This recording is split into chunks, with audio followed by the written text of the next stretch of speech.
Olá, bem-vindos a mais uma análise aprofundada aqui no nosso espaço. Hoje, o desafio é grande, viu? Temos em mãos um comentário sobre partes cruciais do livro do Apocalipse. Vamos explorar as cartas às 7 igrejas da Ásia Menor, capítulos 2 e 3, e depois as visões e julgamentos que aparecem em trechos dos capítulos 4 a 16. É um material bem denso. Exatamente. E esse comentário específico que a gente está analisando, ele oferece uma linha de interpretação assim bem definida, né? Ele busca conectar as mensagens das cartas com o contexto histórico daquelas cidades lá do primeiro século e depois ele traça uma sequência para os eventos futuros descritos nas visões. Nossa meta aqui é extrair as ideias centrais dessa fonte e entender o que ela considera mais importante nessas passagens tão debatidas. Perfeito. Então, sem mais delongas, vamos começar por essas 7 cartas. Elas não eram para a Ásia inteira, certo? Eram cidades específicas na província romana da Ásia. Isso. Pérgamo era a capital, né? A fonte até sugere que a escolha dessas 7 pode ter seguido uma rota postal da época, sabe? Para facilitar a circulação da mensagem. E cada carta direcionada tem elogios, críticas bem específicas, quase um diagnóstico espiritual para cada comunidade. Interessante isso. Comecemos por Éfeso, que era uma cidade enorme, né?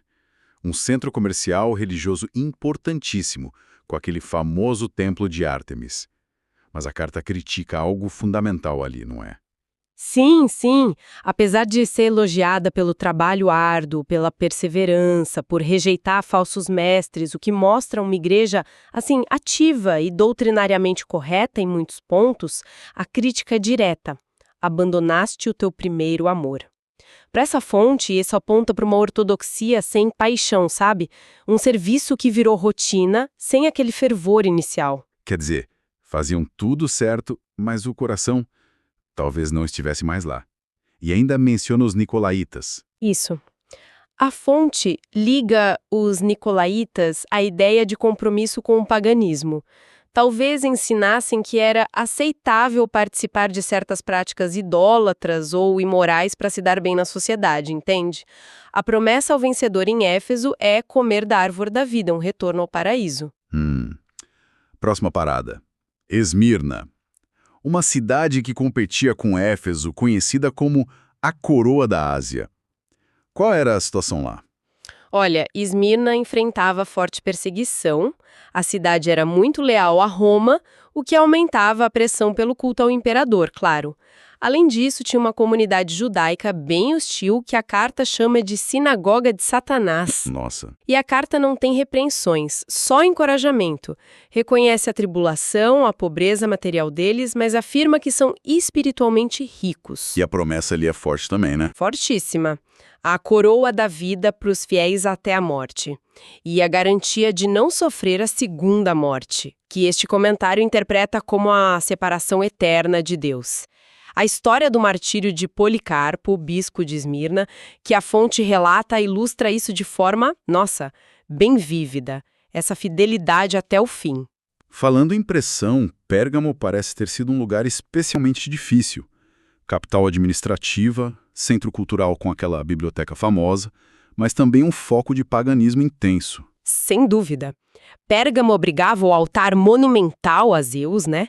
E um famoso centro de cura dedicado a Esculápio, que tinha a serpente como símbolo. E o mais importante, foi a primeira cidade na Ásia a ter um templo dedicado ao culto do imperador romano. Ah, o culto imperial. Exato. O texto diz que a igreja estava onde Satanás habita e onde está o seu trono. A fonte conecta essas referências a esses centros de poder pagão e imperial. Imagina a pressão. Mesmo assim, a carta elogia a fidelidade deles. Menciona um mártir, Antipas, mas tinha um problema de tolerância, parecido com o dos nicolaítas. Exato. Criticava a tolerância à doutrina de Balaão, que de forma similar aos nicolaítas incentivava a participação em festas idólatras, imoralidade, basicamente um sincretismo perigoso, né? A promessa para Pérgamo inclui um maná escondido, sustento espiritual divino e uma pedrinha branca com um novo nome, que é um símbolo de absolvição ou reconhecimento especial. Agora, Tiatira. Uma cidade talvez menos grandiosa, mas com a carta mais longa. O problema central lá parece ter sido bem específico, ligado ao comércio. Sim, Tiatira era um centro de guildas comerciais, como as de tintureiros lembra da Lídia, lá de Atos. Para participar da vida econômica, era quase obrigatório pertencer a essas guildas. Só que as reuniões, os banquetes das guildas, aconteciam em templos pagãos. Com comida sacrificada a ídolos, isso. E, segundo a fonte, práticas imorais também. Era um dilema, né? Ou participava e comprometia a fé. Ou se isolava e enfrentava a ruína financeira.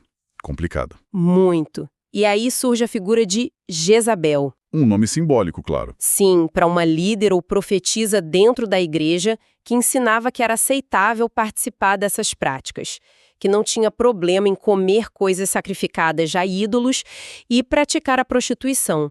O comentário aqui sugere que isso envolvia tanto a imoralidade literal quanto a infidelidade espiritual, aquela ideia de que dá para servir a Deus e ao mundo ao mesmo tempo. A carta elogia algumas coisas, como o amor e a fé crescentes, mas condena duramente essa tolerância. Qual a promessa para quem resistisse? A promessa é notável. Autoridade sobre as nações, governando junto com Cristo e receber a estrela da manhã, que o próprio Apocalipse depois identifica como Jesus. Mostra um contraste enorme entre o compromisso mundano de Jezabel e a recompensa celestial, né? Totalmente. Chegamos a Sardes.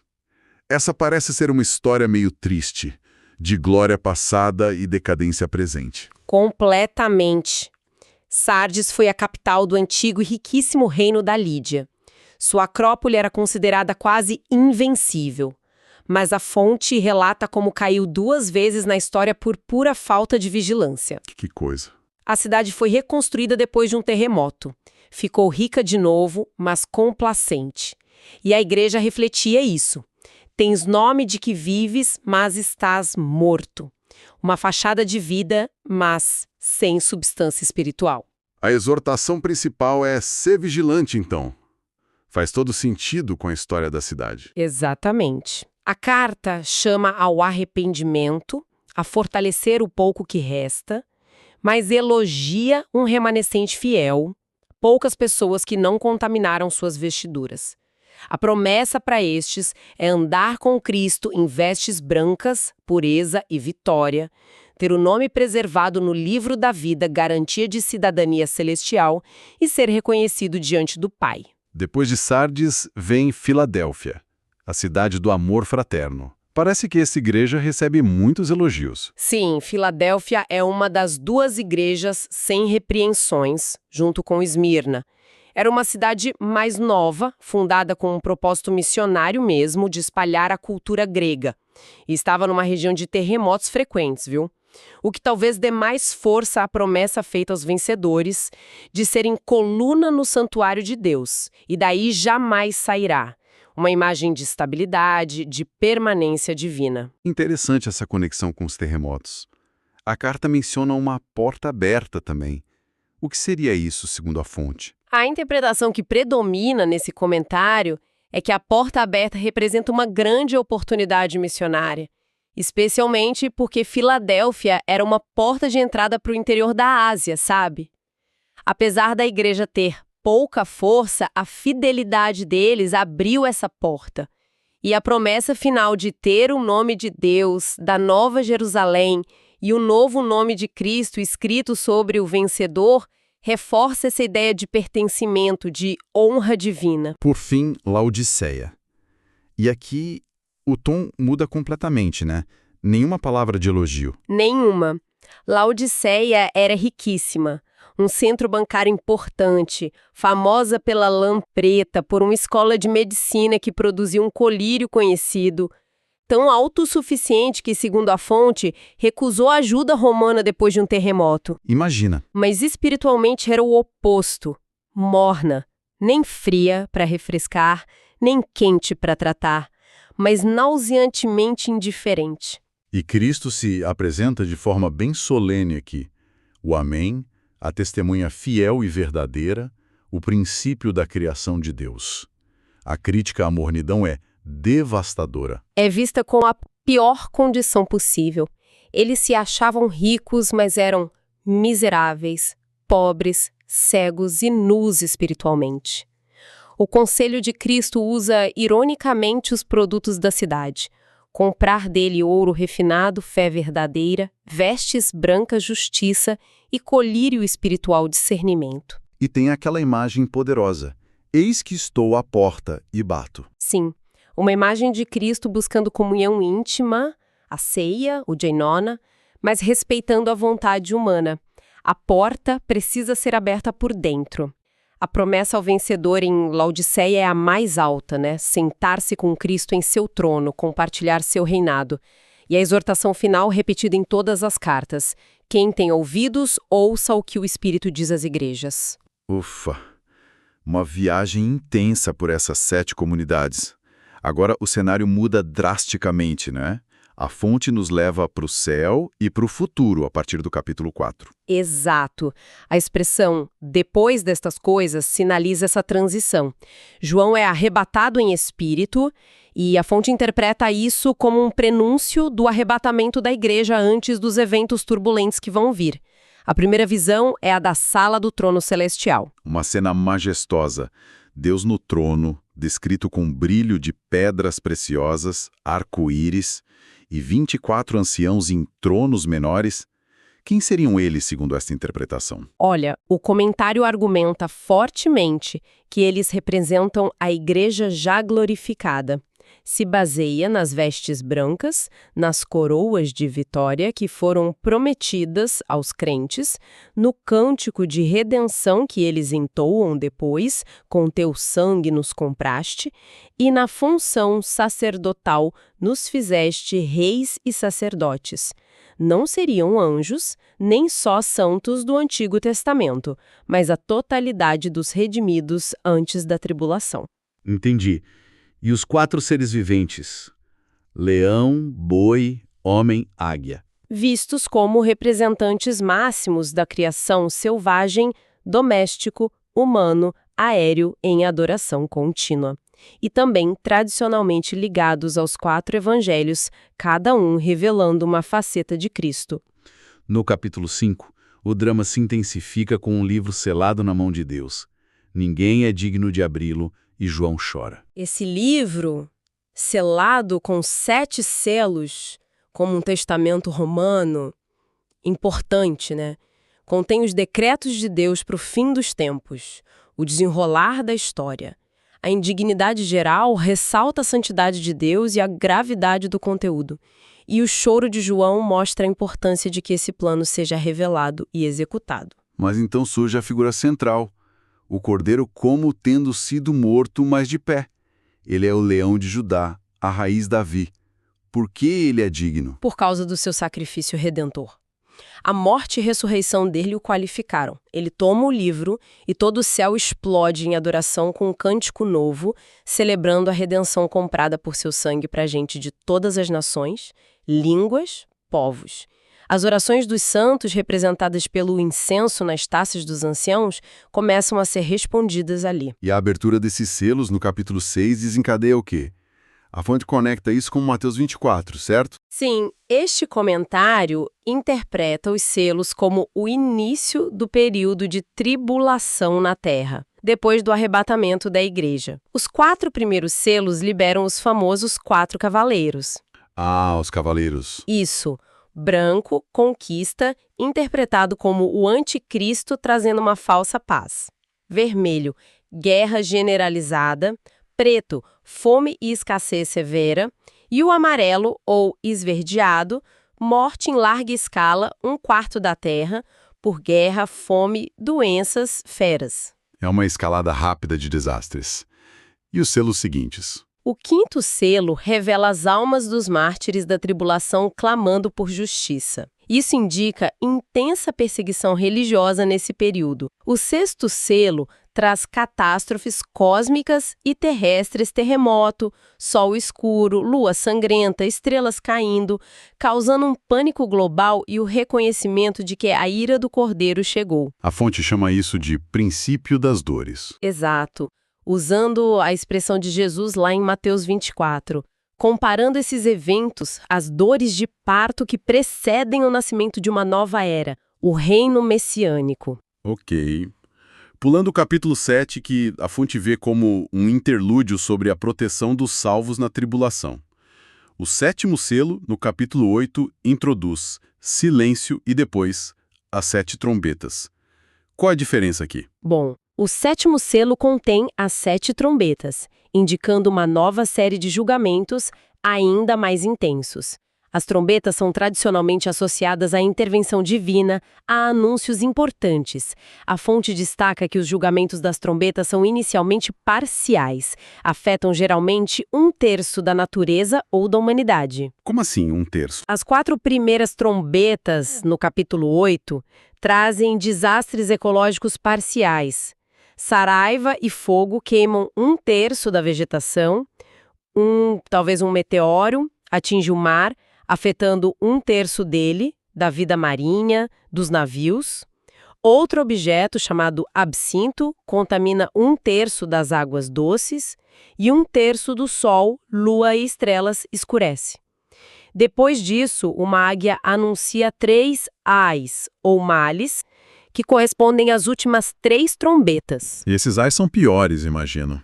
O que acontece no capítulo 9? O primeiro ai, a 5ª trombeta, libera demônios do abismo.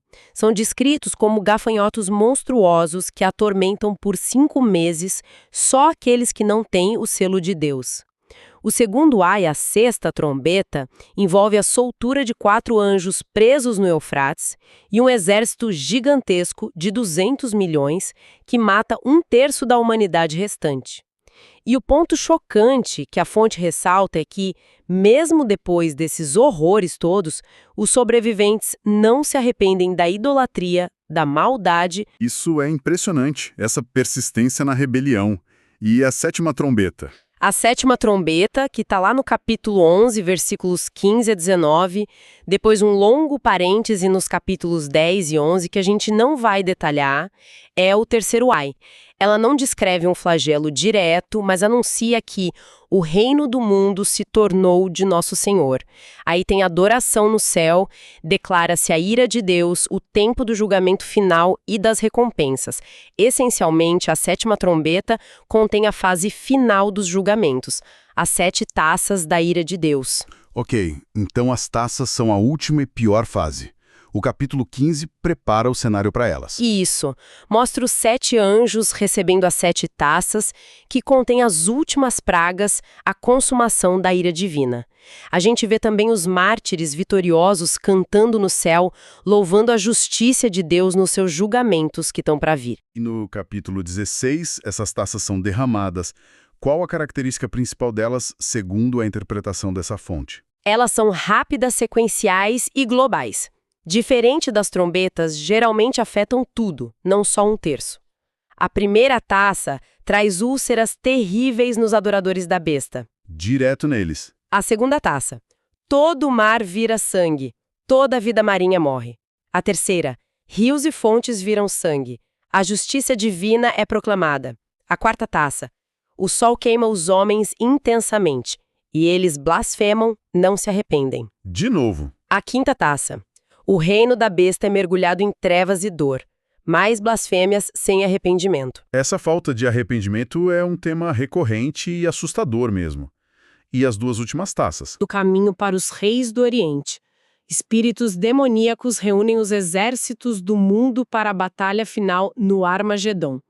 Aí tem um aviso intercalado sobre a vinda de Cristo como ladrão. A 7ª taça é derramada no ar. E uma voz do trono declara: feito está. Aí vem o maior terremoto da história, cidades caem, a geografia do planeta é alterada drasticamente e uma saraiva com pedras gigantescas cai do céu. O resultado final. Mais blasfêmias. Mais blasfêmias, nenhum arrependimento. Intenso é pouco para descrever. Recapitulando, exploramos hoje, através da lente deste comentário específico, as mensagens às 7 igrejas, seus contextos, desafios, elogios, críticas, promessas. e depois mergulhamos na visão celestial e na sequência de julgamentos, selos, trompetas e taças, que, segundo esta interpretação, marcam um período futuro de intervenção divina drástica. Exatamente. A visão apresentada por esta fonte é a de eventos literais e futuros. Ela enfatiza a soberania de Deus, a justiça contra o pecado que não encontra arrependimento e a importância da fidelidade perseverante para aqueles que seguem a Cristo, ecoando as lições das cartas às igrejas, né? Isso nos deixa com uma pergunta para refletir, não é? Se as cartas enfatizam tanto a vigilância e a fidelidade em meio a pressões culturais, perseguições, e as visões descrevem consequências tão sérias para a rejeição, como essas passagens, vistas por essa ótica, nos desafiam a pensar sobre o que significa, de fato, estar preparado hoje. Uma questão fundamental, sem dúvida, que leva a reflexão para além da análise do texto e toca na vivência pessoal da fé diante dessas palavras tão fortes. Sem dúvida. Muito material para continuar processando. Agradecemos a companhia nesta análise profunda. Olá, hoje a gente vai mergulhar num dos livros, assim, mais enigmáticos da Bíblia, né? O Apocalipse. Temos aqui partes de um estudo chamado Apocalipse Parênteses, que, bom, ele oferece um jeito um pouco diferente de olhar para as profecias. Exato. A ideia principal desse material é tratar alguns capítulos específicos como parênteses mesmo, separando eles da sequência principal dos juízos, sabe? Selos, trombetas, taças. A proposta é que isso ajude a entender um texto que, vamos combinar, é bem complexo, cheio de símbolo. Entendi. Então a nossa tarefa aqui é meio que destrinchar essa técnica, né? Ver como ela funciona nesses capítulos-chave. E o que o estudo conclui sobre Israel, tribulação, as bestas, a meretriz, esses temas mais espinhosos. Isso. E o estudo também dá um peso grande, sabe? Ao que ele chama de chaves e técnicas interpretativas judaicas. Ele sugere que precisa de uma lente específica, muito ligada ao Antigo Testamento, à história judaica, para decifrar boa parte do livro, especialmente o que se refere a Israel. Vamos ver como isso funciona na análise deles. Certo, vamos começar por aí então. Como é que o estudo define esses parênteses? Por que essa separação? Olha, os capítulos que eles citam são o 7, o 10, o 11 ali nos versículos 1 a 14 e depois 12, 13, 14, 17 e 18. O argumento é que esses trechos interrompem a sequência dos juízos com informações muito densas, muito simbólicas, que muitas vezes confundem quem está lendo, né? Seriam tipo pontos de parada para aprofundar alguns temas, alguns personagens, e onde, segundo eles, muitos intérpretes acabam se perdendo. E essas tais chaves judaicas, o que seria isso exatamente na visão do estudo? Eles não detalham todas as técnicas aqui, neste trecho que a gente tem, mas afirmam que são cruciais. A justificativa é que mais ou menos 70% do conteúdo desses parênteses teria a ver com Israel, sabe? Com o cumprimento de profecias para a nação judaica. A premissa deles é que nesse período futuro, Deus voltaria a ter um trato direto, específico com o povo judeu. Como se um relógio profético voltasse a andar, entende? Por isso, uma perspectiva que valorize esse contexto judaico, as referências ao Antigo Testamento, seria fundamental para interpretar corretamente. Pelo menos é o que a fonte argumenta. Faz sentido, dentro dessa lógica que eles propõem. Vamos ver na prática. O capítulo 7 é o primeiro desses parênteses, né? Ele aparece ali entre o 6º e o 7º selo. Como eles interpretam? Isso. O capítulo 6 termina com aquela pergunta bem dramática. Quem é que vai poder ficar de pé, né? Diante da ira de Deus? O capítulo 7, para essa análise, é a resposta. Mostra a misericórdia de Deus mesmo no meio do juízo. E o estudo destaca 2 grupos que são salvos ali. Primeiro, os 144 mil judeus. Eles são selados na testa, 12 mil de cada tribo de Israel. A lista das tribos está lá. Esse selo é visto como proteção divina e marcaria o início desse foco renovado em Israel durante a tribulação, que eles chamam de última semana de Daniel. E o segundo grupo seria? Uma multidão gigantesca, incontável, de gentios, de todas as nações. Eles são vistos no céu, com roupas brancas, palmas nas mãos, e o texto diz que eles vieram da grande tribulação e lavaram suas vestes no sangue do Cordeiro. O estudo interpreta eles como mártires desse período difícil. Isso já levanta umas perguntas importantes, né? Que o próprio estudo parece abordar. Tipo, como funciona a salvação nesse tempo? Quem são exatamente esses 144 mil?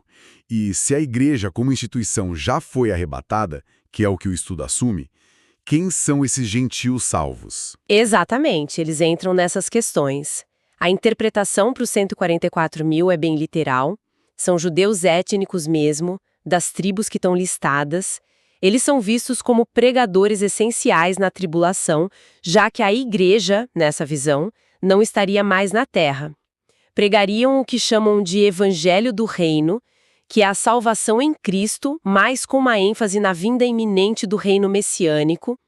Usariam o conhecimento deles das escrituras hebraicas para convencer outros judeus e também gentios. E aquela multidão de mártires gentios seria o resultado direto do trabalho deles. O estudo também argumenta que o Espírito Santo continua agindo, mas de um jeito diferente, mais parecido com o Antigo Testamento. 10. O que temos ali? Ali funciona como um interlúdio, né, entre a sexta e a sétima trombetas.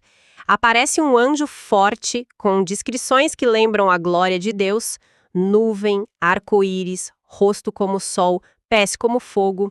Ele pisa no mar e na terra, simbolizando domínio total, e está segurando um livrinho aberto. O ponto alto é o juramento dele: não haverá mais demora. E o que significa esse não haverá mais demora, segundo o estudo? Eles conectam com aquela ideia judaica das duas eras, né? A era presente, má, e a era futura, de paz. Significaria que a transição final está para acontecer, os eventos decisivos da tribulação, a volta de Cristo, o milênio, tá tudo iminente, é um ponto de virada mesmo. E tem aquela cena curiosa do João comendo o livrinho, né? Doce na boca por causa das promessas, mas amargo no estômago por causa do juízo. Entendi. E o capítulo 11 continua nesse tom, é isso? Com a medição do templo, as duas testemunhas. Sim, exatamente. O João recebe uma vara para medir o santuário, o altar e os adoradores. Isso é visto como um símbolo de proteção divina para um grupo fiel que estaria em Jerusalém. Mas o pátio externo não é medido, porque seria pisado pelos gentios por 42 meses, ou seja, 3 anos e meio. O estudo interpreta isso como um indício forte da reconstrução física do templo em Jerusalém. E aí entram em cena as famosas duas testemunhas. Figuras impressionantes, né?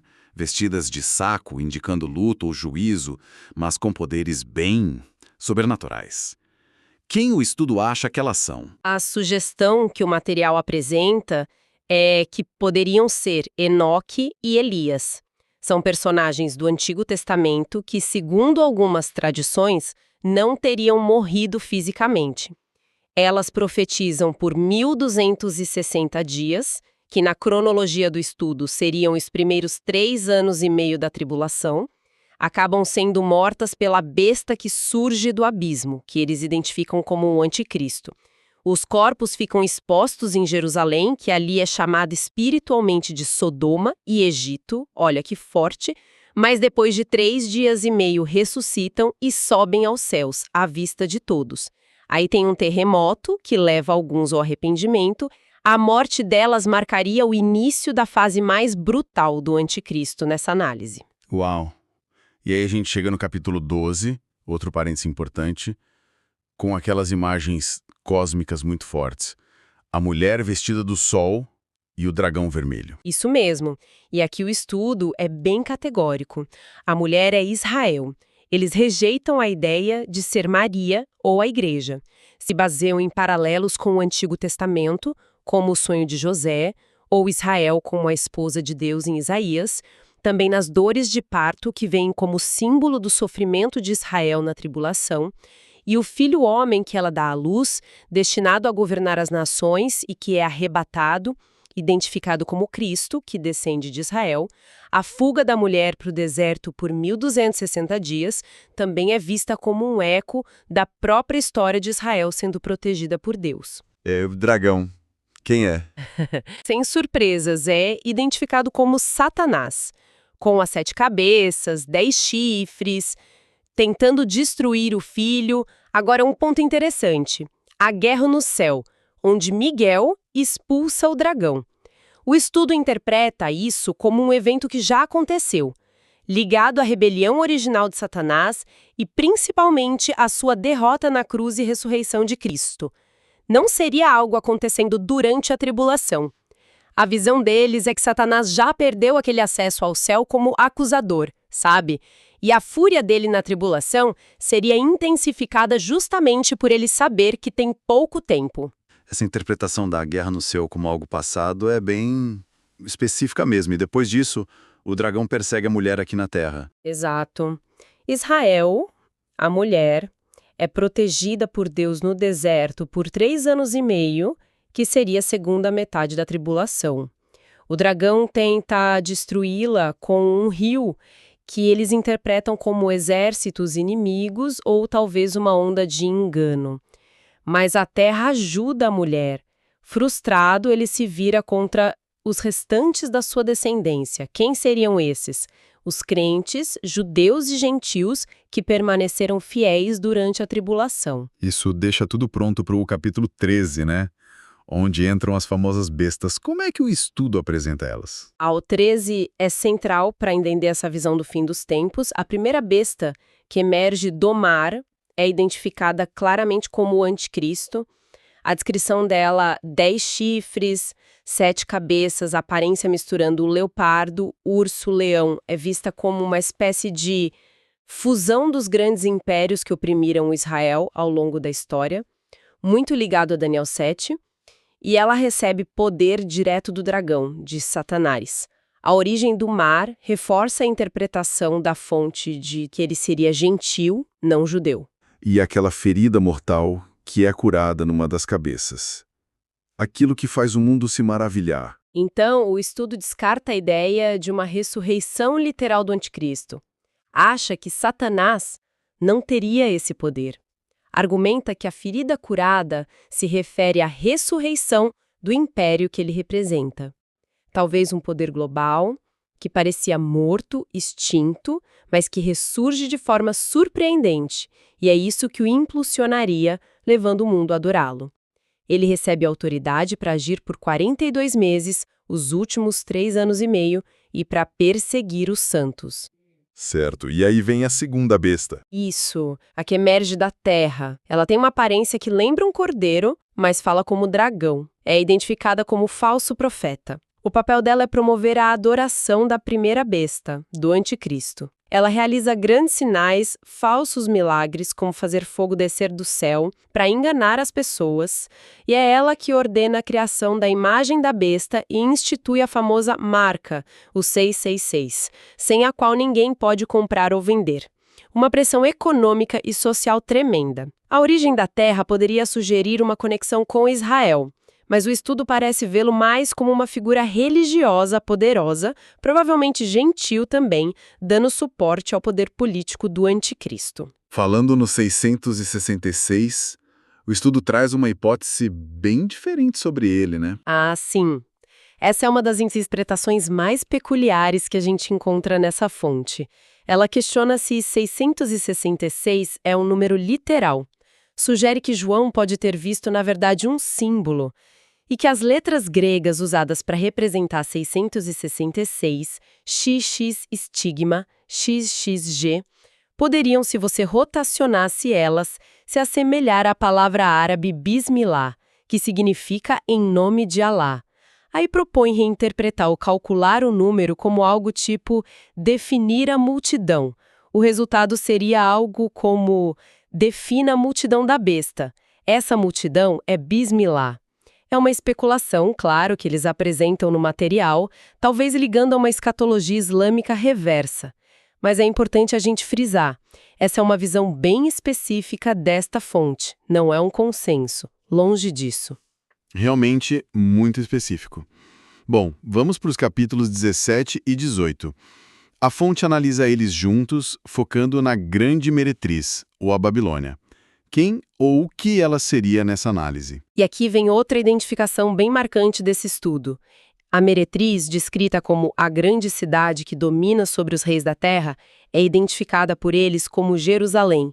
A base principal para isso é Apocalipse 11, versículo 8, que chama a cidade onde Jesus foi crucificado de Sodoma e Egito, espiritualmente falando.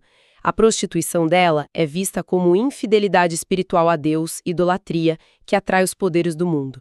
Ela parece montada na besta, o anticristo, o que sugere uma aliança inicial, uma influência sobre ele no começo. Mas identificar Jerusalém, a cidade santa, como Babilônia, a grande meretriz, é uma afirmação muito forte.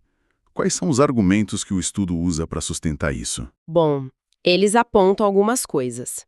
Primeiro, aquele estado espiritual descrito em Apocalipse 11.8. Segundo, as vestes dela. Púrpura, escarlate, ouro, pedras preciosas, lembram as do sumo sacerdote, mas ela tem um cálice cheio de abominações. Indicaria uma corrupção religiosa profunda. Terceiro, o nome Babilônia escrito na testa dela. Eles não veem como a cidade literal da Mesopotâmia, mas como um símbolo da origem da idolatria, lá desde a Torre de Babel. Jerusalém seria julgada por ter gerado suas próprias formas de prostituição espiritual. E por último, o fato de ela estar embriagada com o sangue dos santos e das testemunhas de Jesus, como diz em Apocalipse 17.6. Isso ecoaria as próprias palavras de Jesus, chamando Jerusalém de cidade que mata os profetas. Entendi a linha de raciocínio deles. E sobre a besta que a meretriz monta, com as 7 cabeças e 10 chifres. Como o estudo interpreta essa parte lá no capítulo 17? As 7 cabeças são interpretadas de 2 formas. Como 7 montes, uma possível referência a Roma, mas eles não focam nisso aqui, e como 7 reis ou impérios históricos que oprimiram Israel. A contagem seria: 5 já tinham caído na época de João, Egito, Assíria, Babilônia, Medo-Pérsia, Grécia. 1 existia, Roma, e um 7º ainda estava por vir e duraria pouco tempo. Aqui entra a outra especulação da fonte. Esse 7º império, que dura pouco, poderia ter sido o Império Otomano, que sucedeu o Romano do Oriente e caiu após a Primeira Guerra Mundial, ficando meio que ferido de morte. A besta, o anticristo, seria então o 8º rei, mas que procede dos 7 como se fosse uma ressurreição daquele 7º império. Os 10 chifres seriam 10 reis aliados ao anticristo bem no finalzinho. E o ponto crucial é que esses 10 reis e a própria besta vão acabar odiando a meretriz, Jerusalém, na visão deles, e vão destruí-la. Seria Deus usando eles para executar seu juízo sobre a cidade infiel. É justamente essa destruição, de forma bem gráfica. Exatamente. A queda de Babilônia, que para essa fonte é Jerusalém, é descrita em detalhes. É um juízo repentino, total. Os reis e mercadores da terra lamentam porque se beneficiavam dela. E tem um chamado claro para o povo de Deus sair da cidade antes da destruição. Ok. Depois da queda da meretriz, a gente chega no clímax ali no capítulo 19. As bodas do Cordeiro e a segunda vinda de Cristo. Isso. O capítulo começa com uma grande celebração no céu, com aleluias, pela justiça de Deus ao julgar a meretriz. E aí se anuncia as bodas do Cordeiro. O estudo explica isso usando os costumes judaicos de casamento como analogia. A noiva seria a igreja, que, nessa visão pré-tribulacionista da fonte, já teria sido arrebatada antes da tribulação, se preparado no céu, e agora ela retorna com Cristo para essa celebração pública das bodas. Os convidados para a festa seriam outros grupos salvos, como os mártires da tribulação e o Israel redimido. E logo em seguida, o evento principal, o retorno triunfal de Cristo. Mas como fiel e verdadeiro, Rei dos reis e Senhor dos senhores, ele vem para julgar e guerrear com justiça. Os olhos como chama de fogo, muitos diademas, manto tinto de sangue, o nome Verbo de Deus e vem acompanhado pelos exércitos celestiais. A arma dele é a espada afiada que sai da sua boca. A besta anticristo e o falso profeta são imediatamente capturados e lançados vivos no lago de fogo. Os exércitos inimigos que estavam com eles são destruídos. Um desfecho rápido e decisivo para eles. Isso nos leva direto para o capítulo 20, que fala do milênio, certo? Exato. Logo após a volta de Cristo, Satanás é preso por 1000 anos no abismo. Fica selado lá, para não enganar mais as nações durante esse período. E durante esses 1000 anos, Cristo reina aqui na Terra. Junto com ele reinam os santos ressuscitados. O texto menciona especificamente os mártires da tribulação, decapitados por não adorarem a besta nem receberem a marca. Eles fazem parte da primeira ressurreição. O estudo descreve o milênio com base em muitas profecias do Antigo Testamento. Um tempo de paz, justiça, conhecimento de Deus cobrindo a terra, natureza restaurada, com Jerusalém como capital mundial e Israel finalmente restaurado e em posição de destaque. Mas tem um detalhe. Satanás é solto no final desses 1000 anos. Por quê? Sim, ele é solto por um pouco de tempo. A explicação que a fonte dá é que isso serviria para duas coisas. Primeiro, testar a geração que nasceu durante o milênio, que não conheceu a tentação direta de Satanás. E segundo, para demonstrar de uma vez por todas a incorrigibilidade do mal, tanto humano quanto satânico. Mesmo depois de 1000 anos de reinado perfeito de Cristo, ainda haverá quem escolha se rebelar. Ele consegue enganar nações dos 4 cantos da terra, chamadas ali de Gog e Magog, que a fonte diferencia da batalha de Ezequiel 38-39, para uma última e desesperada rebelião contra Cristo em Jerusalém. Mas eles são rapidamente consumidos por fogo que desce do céu, e aí sim Satanás é lançado definitivamente no lago de fogo, onde a besta e o falso profeta já estavam. E depois dessa rebelião final, vem o julgamento final. Isso, o julgamento do grande trono branco, descrito no final do capítulo 20. Cristo é o juiz, a terra e o céu atuais fogem da presença dele. Os mortos que aqui seriam os ímpios de todas as eras, já que os justos já teriam ressuscitado antes, são julgados segundo as suas obras, que estão registradas em livros. O livro da vida é aberto, mas para confirmar que os nomes deles não estão lá. E todos que não têm o nome no livro da vida são lançados no lago de fogo. Essa é a segunda morte, a separação eterna de Deus. E então, finalmente, capítulos 21 e 22. O estado eterno. Exatamente. João vê novo céu e nova terra porque os primeiros passaram. Um detalhe interessante, o mar já não existe. E ele vê a cidade santa, a Nova Jerusalém, descendo do céu, vinda de Deus, linda como uma noiva pronta para o seu marido. É a morada eterna de Deus com a humanidade salva. Ali, Deus enxuga toda a lágrima. Não tem mais morte, nem tristeza, nem choro, nem dor. Tudo isso passou. Deus mesmo é o templo, e ele e o Cordeiro são a luz da cidade. Não precisa de sol ou lua. É um lugar de santidade perfeita. A descrição da cidade é impressionante, né? Demais. Como uma joia de jaspe cristalino. Tem uma muralha enorme com 12 portas com os nomes das 12 tribos de Israel e 12 fundamentos com os nomes dos 12 apóstolos, mostrando talvez a união de Israel e da igreja na eternidade. As medidas são gigantescas, um cubo perfeito, as portas são pérolas únicas, a rua principal é de ouro transparente e no meio dela, o rio da água da vida, saindo do trono de Deus e do Cordeiro. E nas margens, a árvore da vida que dá fruto todo mês e as folhas são para a saúde das nações. O acesso que foi perdido no Éden é restaurado. Não tem mais maldição. Os servos de Deus o verão face a face e reinarão com ele para sempre, na luz da sua glória. E o livro termina com uma nota de urgência e promessa, né? Eis que venho sem demora. Sim, termina com essa afirmação forte da veracidade de tudo aquilo, a promessa iminente da volta de Cristo, tem bênçãos para quem guarda as palavras da profecia, advertências sérias contra quem tentar adulterar o texto, e aquele convite final, do Espírito e da noiva, vem. E a própria palavra de Jesus, certamente venho sem demora. Amém. Vem, Senhor Jesus. Uau, foi uma jornada e tanto, hein? Percorremos essa análise bem detalhada do Apocalipse, seguindo essa linha específica dos parênteses e das chaves judaicas que o material propõe. Vimos como essa abordagem leva a interpretações bem particulares, né?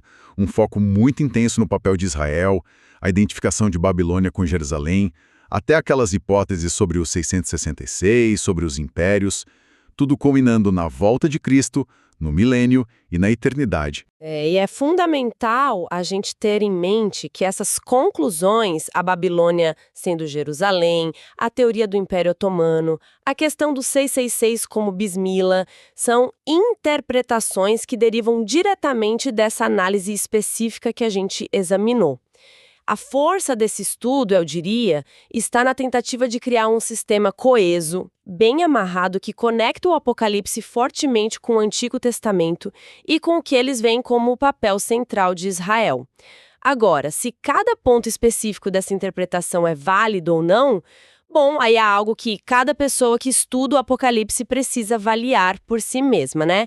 Mas a exploração que fizemos mostra uma forma de tentar conectar os pontos desse livro tão complexo. Sem dúvida. E essa visão toda, esse roteiro detalhado dos eventos futuros que o estudo traça, terminando com essa promessa tão forte, certamente venho sem demora. Isso nos deixa com uma pergunta para pensar, baseada estritamente no que a gente leu aqui.